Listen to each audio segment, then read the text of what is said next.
Hello, good morning everyone. Welcome to my YouTube channel Raj coaching classes. आज की हमारी video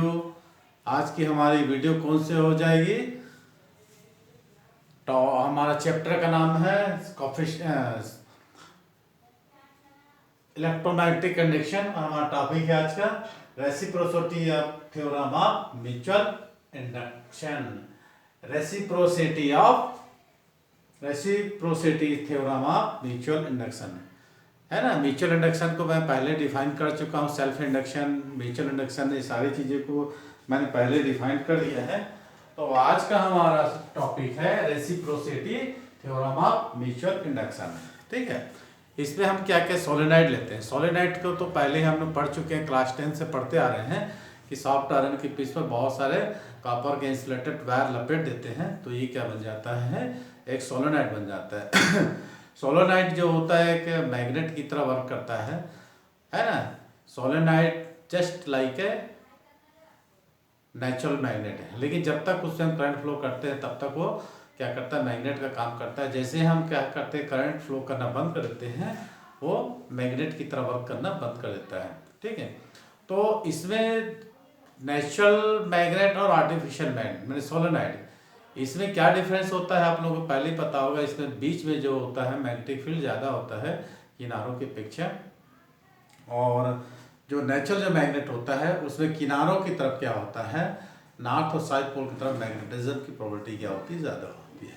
okay, तो welcome to my YouTube channel. My name is Rajkumar Tiwari.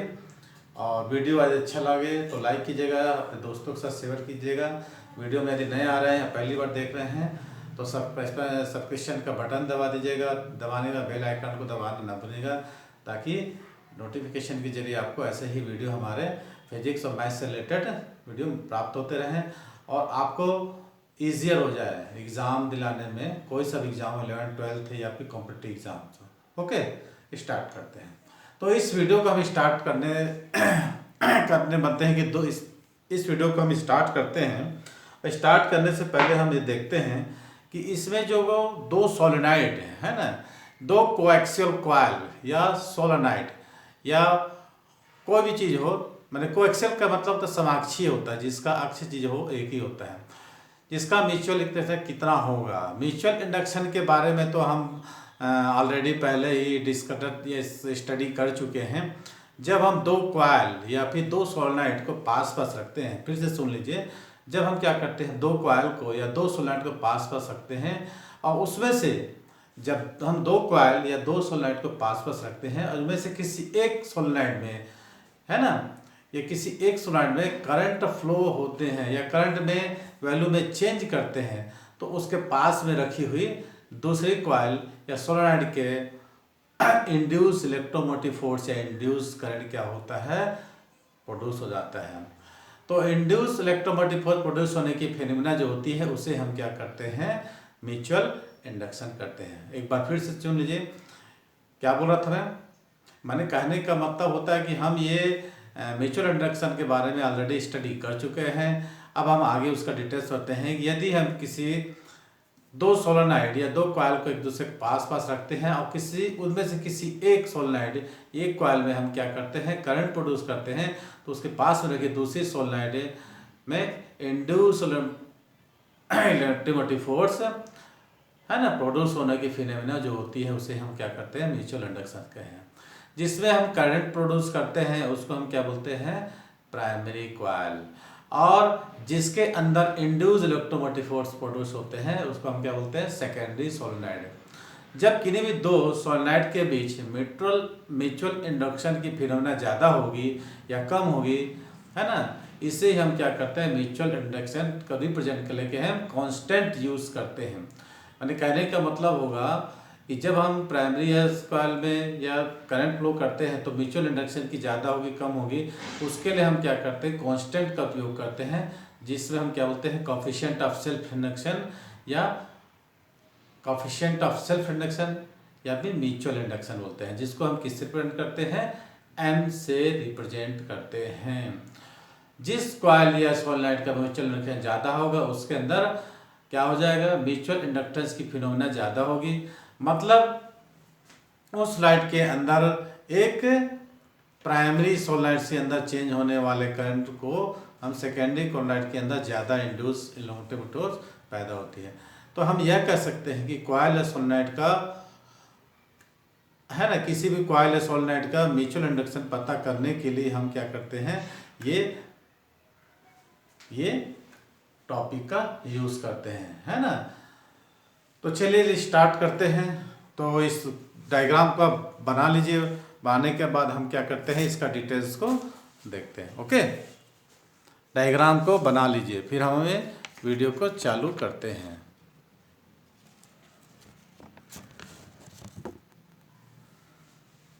Okay, तो एक बार details देख लेते हैं।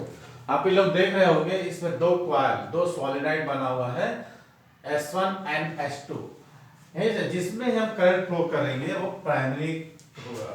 सपोज हम ये S1 में करंट I1 प्रोड्यूस कर रहे हैं या I करंट फ्लो कर रहे हैं, ठीक है। दोनों का जो होगा क्रॉस सेक्शनल एरिया हम और इसकी लेंथ हम इक्वल लेंगे।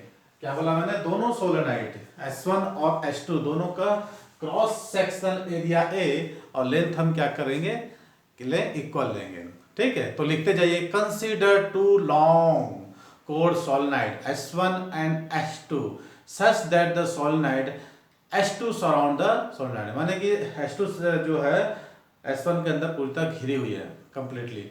Both the solenoid are of the same length, है ना, both the solenoid are the same length and same cross sectional area, दोनों का क्या होगा, लंबाई और अनुप्रस्थ परिच्छेद का क्षेत्रफल क्या है, समान लिए हैं। ओके, अब हम देखते हैं इसमें करंट कितना फ्लो रहा है। Let I1 and I2 be the current flowing into solenoids, है ना।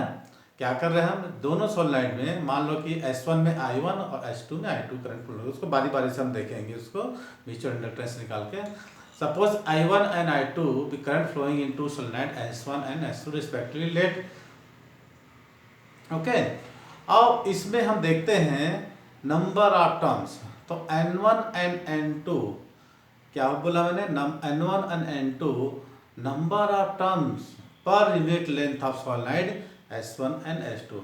यदि इसमें N1 और N2 क्या हो, number of turns per unit length, और यदि टोटल लेंथ में टोटल नंबर ऑफ टर्न्स लेंगे तो उसको हम लेंगे N1, कैपिटल N1 और कैपिटल N2। ओके, तो मैं जो शुरू से बोला आप लोगों को क्लियर हुआ लिखने का, तो लिख लीजिए, consider two long solenoids S1 and S2 such that the solenoid S2 surround the solenoid S1 completely. Both the solenoids are in the same length L and same cross section area. Let I1 and I2 be the currents flowing in the solenoid S1 and S2 respectively. Let N1 and N2 be the, क्या हो जाएगा, number of turns per unit of solenoid S1 and N2 respectively, ठीक है। अब हम by the way पहला solenoid S1 में हम कितना करंट फ्लो कर रहे हैं, I1, ठीक है। Suppose current I1 flow through the solenoid S1, then magnetic field at any point inside the solenoid S1 is given by the formula, मैं भी लिखूंगा। मैंने क्या बोला, if I1 current flow through the solenoid S1 then magnetic field at any point, मैं पहले solenoid से बात कर रहा हूँ S1 में, magnetic field at any point inside solenoid S1 is given by, क्या फॉर्मूला हो जाएगा, B1 equal to μ0 N1 I1, ठीक है। ये क्या होगा, inside of S1 magnetic field. क्या कहा मैंने, जब किसी भी कंडक्टर करंट फ्लो करते हैं ना, तो उसके अंदर क्या होता है, मैग्नेटिक फील्ड प्रोड्यूस होता है। हमने टॉपिक देखा था मैग्नेटिक इफेक्ट ऑफ करंट में, तो आप लोग पिछला जो वीडियो मेरा जरूर देखिए जाएगा। मैं बार बार बोल रहा हूँ कि पिछला जो भी हो, अब जब तक नहीं करेंगे प्रीवियस चैप्टर को तो अगला चैप्टर आपको क्लियर नहीं होगा। हर टॉपिक उसमें यूज़ हो रहा है। तो जो सोलेनोइड के अंदर मैग्नेटिक फील्ड था उसकी फॉर्मूला क्या थे, B इक्वल टू μ0 Ni। तो हमने यहीं पर लिखा है μ0 N1 I1, सॉरी पहले सोलेनोइड में। ओके, अब क्या निकालेंगे अपन, मैग्नेटिक फ्लक्स। अब जैसे ही हम प्राइमरी कॉइल में करंट फ्लो करते हैं तो म्यूचुअल इंडक्शन का डेफिनेशन हम देखे थे कि सेकेंडरी कॉइल से maximum magnetic line of force pass होगी, इसको हम क्या बोलते थे, मैग्नेटिक फ्लक्स। तो लिखेंगे magnetic flux linked with each term of solenoid, ठीक है, क्या लिखेंगे, H2 मैग्नेटिक फ्लक्स लिंक्ड है ना with each term of solenoid H2, तो इसको लिखेंगे अपन Φ2, ठीक है। कहने का मतलब है हम प्राइमरी करंट में, प्राइमरी कॉइल में करंट फ्लो कर रहे हैं, तो सेकेंडरी कॉइल में क्या हो रहा है, इंड्यूस करंट फ्लो हो रहा है, ठीक है। तो उसको हम लिखेंगे Φ21 V1 A है, Φ=V1A। देख रहे हैं आप, इसलिए मैं सामने आपको बोल रहा हूं कि आप लोगों को इतना लंबा चौड़ा बोर्ड में लिखना तो पॉसिबल नहीं है, इसलिए मैं आपको बोलते जा रहा हूं, चाहो तो आपके साथ साथ में आप लिख सकते हैं। अब निकालेंगे टोटल, ये भी तो हमने निकाला, अब total magnetic flux link with solenoid H2 है ना due to current in S1, मतलब टोटल मैग्नेटिक फ्लक्स लिंक्ड किसमें हो जाएगा, दूसरे सोलेनोइड में। क्यों, पहले सोलेनोइड में करंट कितना फ्लो कर रहे हैं, इसके कारण, तो कितना हो जाएगा,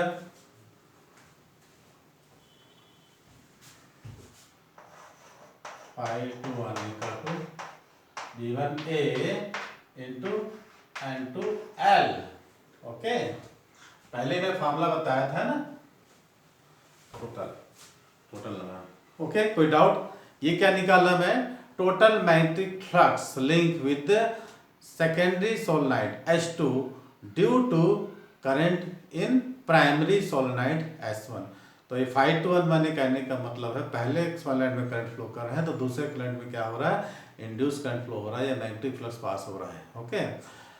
वेयर N2L क्या है, total number of turns in H2, N2L लिखो क्या है, ये N2L क्या है, total number of turns in secondary solenoid H2, याद रखिएगा, लिखते चलिएगा, where N2L is the total number of turns in S2, लिख दो,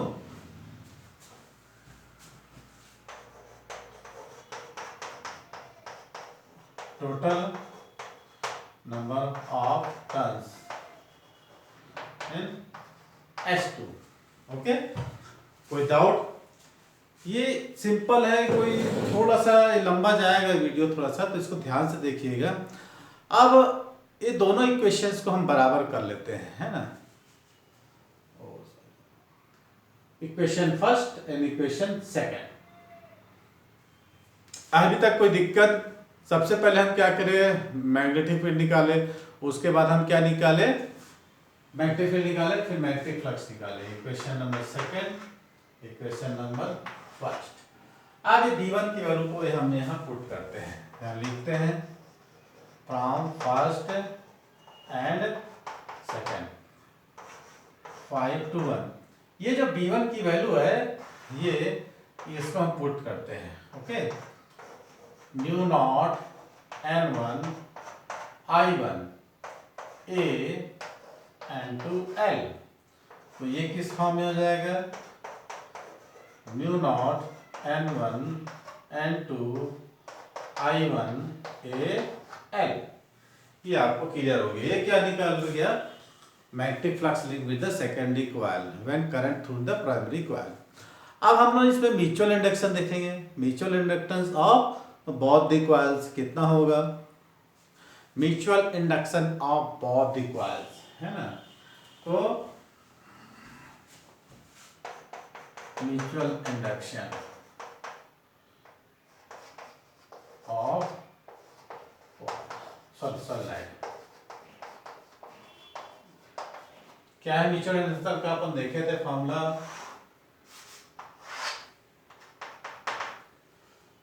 Φ21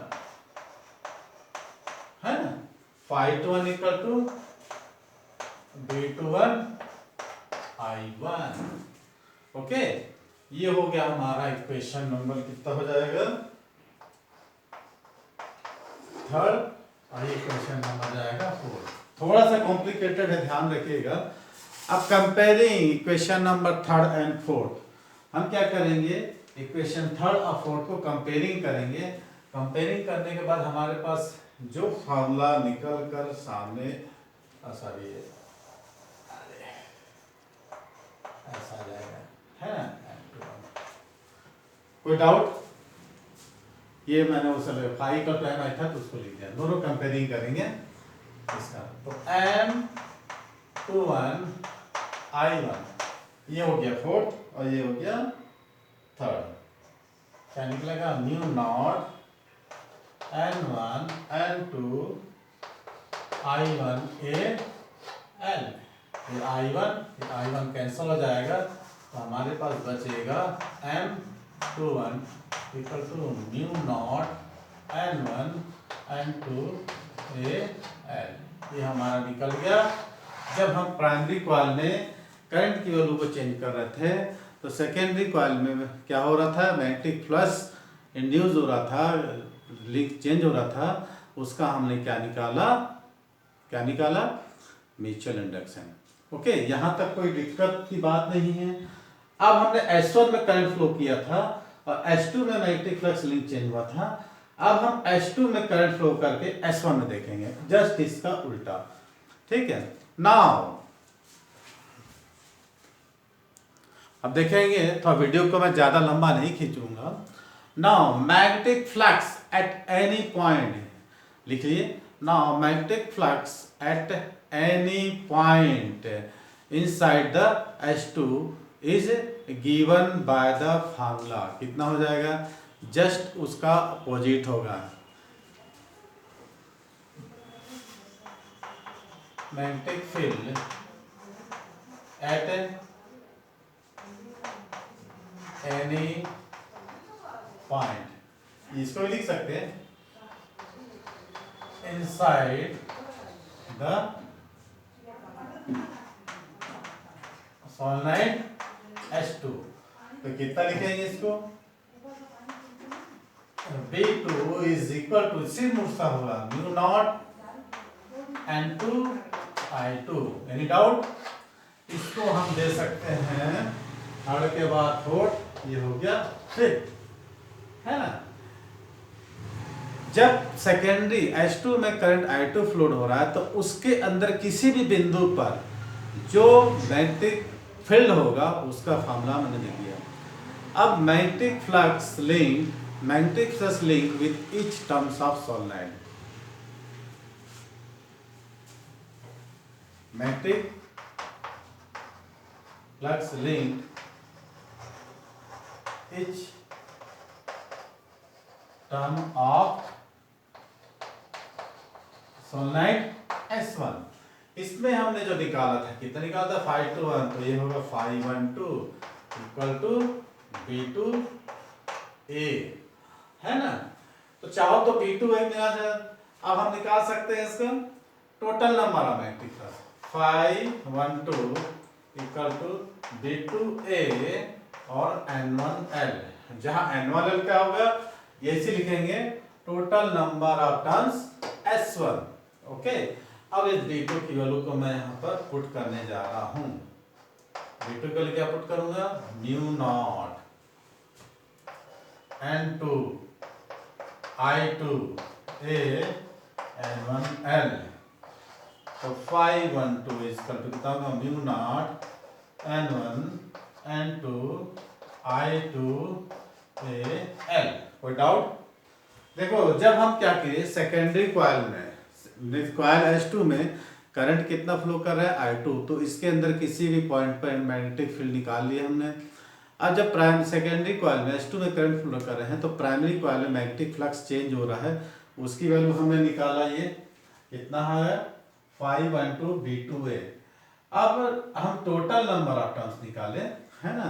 तो क्या निकाले, टोटल नंबर ऑफ टर्न्स। ठीक, magnetic field any point inside solenoid S2 निकाले। अब मैग्नेटिक फ्लक्स है ना linked with each term of solenoid निकालिए, total magnetic flux link with coil S1, है ना, ड्यू टू इन S2। तो ये हमने निकाला कितना, N2L। कोई डाउट? यहां तक देख लीजिए,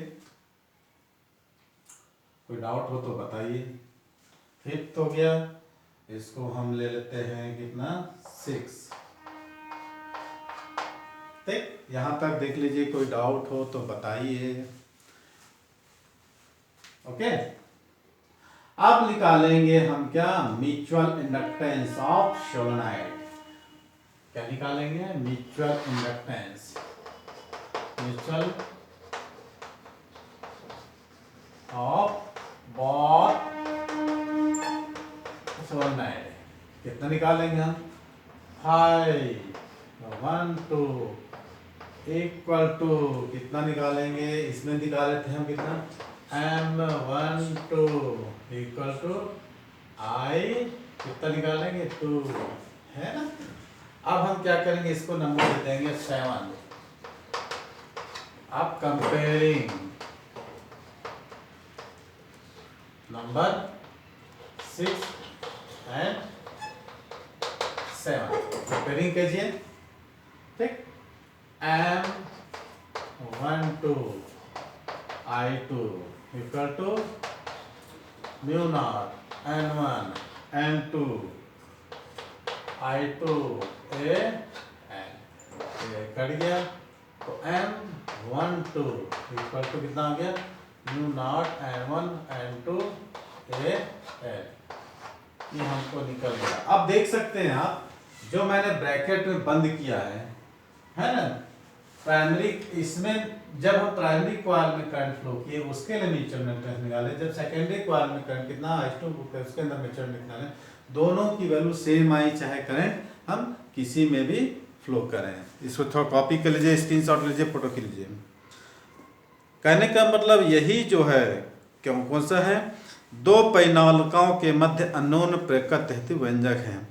ये जो डेरिवेशन निकल रहा है, ये क्या है, 2 सोलेनोइड्स के लिए क्या है, फार्मूला है या डेरिवेशन है। ओके, एम की वैल्यू आप निकाल सकते हैं, दोनों में कंडीशन में एम की वैल्यू उतने ही आएगी, है ना, निकाल सकते हैं।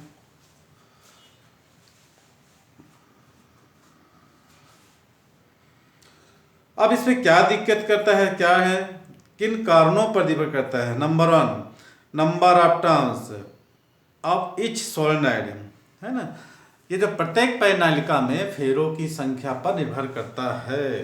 पहले पैनौलिकाओं में फेरों की संख्या अधिक होना, ये दोनों सोलेनोइड्स में नंबर टर्म्स अधिक होगा तो उसका म्यूचुअल इंडक्टेंस भी बढ़ जाएगा। नंबर 2, सेकेंडरी सोलेनोइड्स के क्या का क्रॉस सेक्शन एरिया या फिर क्रॉस सेक्शन एरिया पर भी डिपेंड करता है।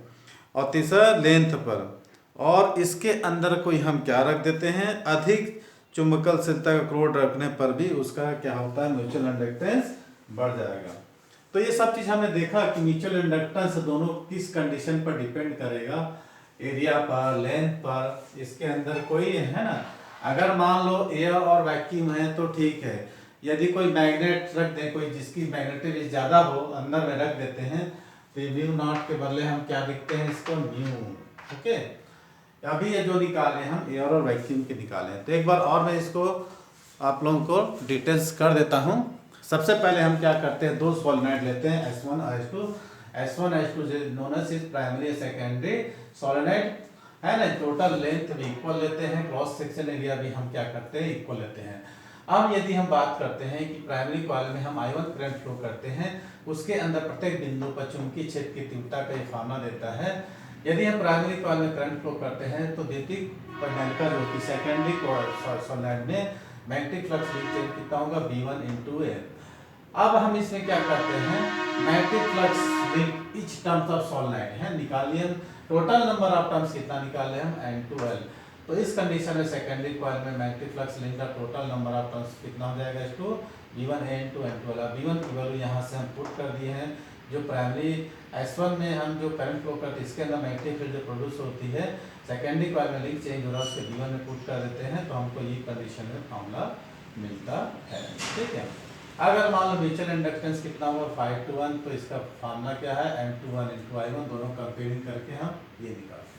तो प्राइमरी कॉइल में करंट I1 प्रोड्यूस करने से सेकेंडरी कॉइल में फ्लक्स चेंज होने से हमको एक फॉर्मूला लिखा। अब यदि हम क्या करें, H2 में I2 करंट फ्लो हो रहा है तो उसके अंदर इच पॉइंट पर इंटेंसिटी ऑफ मैग्नेटिक फील्ड हम निकाले mu naught N2 I2। N2 क्या है, number of turns per unit length of secondary solenoid H2, I2 current flow. अब magnetic flux link each terms of solenoid S1 V2 है, तो total number of terms के लिए हम निकालेंगे कितना, N1L है ना, सोलेनोइड S1 का ना, S2 में करंट फ्लो है तो S2 में S1 में क्या हो रहा है, मैग्नेटिक फ्लक्स पास हो रहा है, तो N1 एक रख दी हम, V2 की वैल्यू यहाँ पर हम पुट कर दी तो हमको इस फॉर्म में, तो 1-2 का मतलब क्या होता है, सेकेंडरी कॉइल में हम क्या कर रहे हैं, करंट फ्लो कर रहे हैं, तो प्राइमरी कॉइल से मैग्नेटिक फ्लक्स लिंक चेंज हो रहा है। अब म्यूचुअल इंडक्टेंस निकाले हम और कंपेयरिंग करके हमको ये जो फार्मूला मिला, यदि प्राइमरी कॉइल में हम करंट I1 फ्लो कर रहे हैं तो ये फार्मूला मिल रहा है, सेकेंडरी कॉइल में हम करंट H2 में ये I2 करंट फ्लो कर रहे हैं तो हमको ये फार्मूला मिल रहा है। कहने का मतलब होता है म्यूचुअल इंडक्टेंस दोनों कॉइल के लिए सेम होता है यदि हम करंट PC में फ्लो करें। तो ये थोड़ी सी हमारी शॉर्ट वीडियो थी, वीडियो को मैंने काफ़ी शॉर्ट करने की कोशिश किया है। मैं ये कोशिश करता हूँ कि 30 मिनट्स के अंदर सारे हम बातें हमारी हो जाए। ओके, तो मुझे उम्मीद है अगर आप लोगों को इसमें कोई सी प्रकार का दिक्कत हो, कमेंट सेक्शन में जाके कमेंट करिए, मैं आपके डाउट्स को क्लियर करूँगा। आप मुझे डायरेक्ट कॉल्स कर सकते हैं, व्हाट्सएप पे मैसेज कर सकते हैं, या यदि स्टडी मटेरियल्स आपको ज़रूरत हो, स्टडी मटेरियल तो आपको मैं भी प्रोवाइड करूँगा। यदि बिलासपुर सिटी में रह रहे हैं छत्तीसगढ़ में तो डायरेक्ट कॉन्टेक्ट कर सकते हैं, बाहर में रखते हैं तो आप मेरे को मेल कर सकती हैं, व्हाट्सएप मैसेज करते हैं, कॉल कर सकते हैं। ओके, तो आज के लिए इतना ही, अब मिलते हैं अगली वीडियो में। एडी करंट्स, भंवर धाराएं, इसके बारे में हम विस्तार से पढ़ेंगे। भंवर धाराओं का उपयोग कहाँ होता है, ट्रेनों में, ट्रेनों के पहियों में क्या होता है, ड्रम लगा रहता है, जब ट्रेन को रोकना करता है तो होता है तो हाई मैग्नेटिक फील्ड प्रोड्यूस करते हैं, तो वहाँ पर भंवर धाराएं उत्पन्न होने से गति की अवस्था को विराम अवस्था में ला जाती है।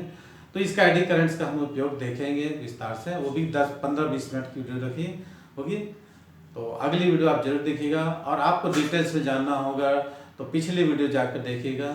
और एक चीज़ और करिएगा, बड़ी मेहनत लगती है वीडियो बनाने में, तो लाइक और सब्सक्राइब करना मत भूलिएगा। Okay, best of luck students, मिलते हैं अगली वीडियो में। Thank you.